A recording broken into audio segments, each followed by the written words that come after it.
Ayan mga ka-idol, at nakauwi na tayo. Medyo ano yung biyahe natin ngayon mga ka-idol, nakapito lang dahil nakatatlong cancel tayo mga ka-idol. Hindi ako, cancel lang customer tayo mga ka-idol. Customer ang nagka-cancel, pero sa ratings po namin na naapektuhan. Sana mapansin ni Lalamove yun. Pag customer sana ang nagka-cancel, hindi sana maapektuhan yung aming ratings. Kasi pa mga kahit pag naapektuhan po yung ratings namin, mabagal po. Hindi po agad lumalabas sa amin yung pick up. Connecting pa siya, pag marami kang cancel. Kaya nasasabi ko pong sa amin po umano yung cancellation. Kasi nagbabago po yung ratings ayun na namin mga ka-idol eh. Nagiging calculating siya.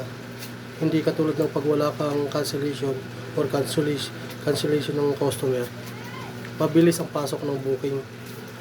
Pag may cancellation ka na, wala na. Ewan ko, sana mapansin nila lang dyan. Sana pag hindi po kami ang nag-cancel, huwag naman sana maapektuhan yung aming ratings. Naapektuhan po yung ratings namin mga ka-idol. Ngayon nakatatlo ko, pero hindi ako nagka-cancel, customer. Unang cancel ko, wrong pin.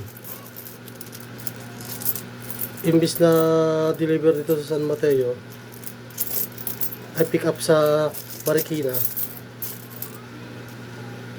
Ang pick up doon sa Quezon City, baliktad. Tapos yung pangalawa naman mga ka-idol, cancellation, pagkain na naman. Isang box na pagkain, hindi sinabi nila na pagkain. Wala silang sinasabi pagkain. Yun, cancel na naman. Pangatlo, pagkain na naman. Dapat kasi mga ganyan mga ka-idol, mga pagkain. Dapat nilalagyan na nila ng note para at least aware kami mga rider na pagkain yung dadalhin namin. Hindi yung pagdating doon sa kalangnan malalaman na pagkain pala yung dadalhin namin.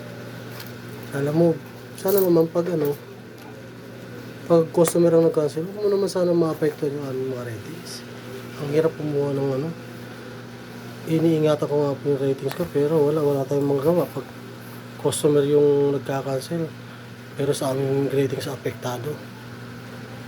Sana yun nyo po mapansin nyo Lalamove. Ako ayoko po talaga nagka-cancel, kaso nga lang wala tayong magawa kung customer nagka-cancel. Alam mo, pilitin natin sila mga ka-idol.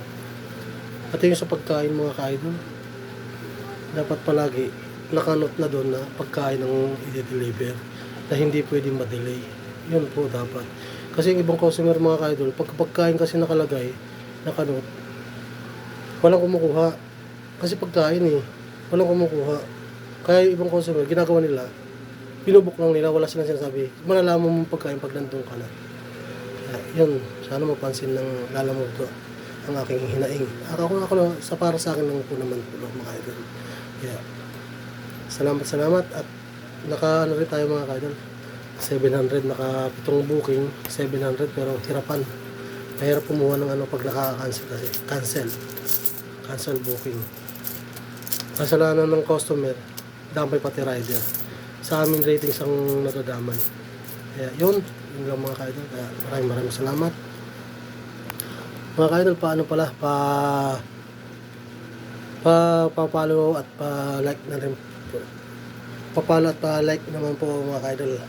Tapos sa aking YouTube account pala mga ka-idol, meron pala akong YouTube account.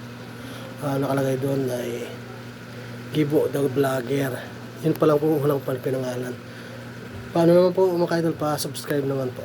Kaya yun, salamat.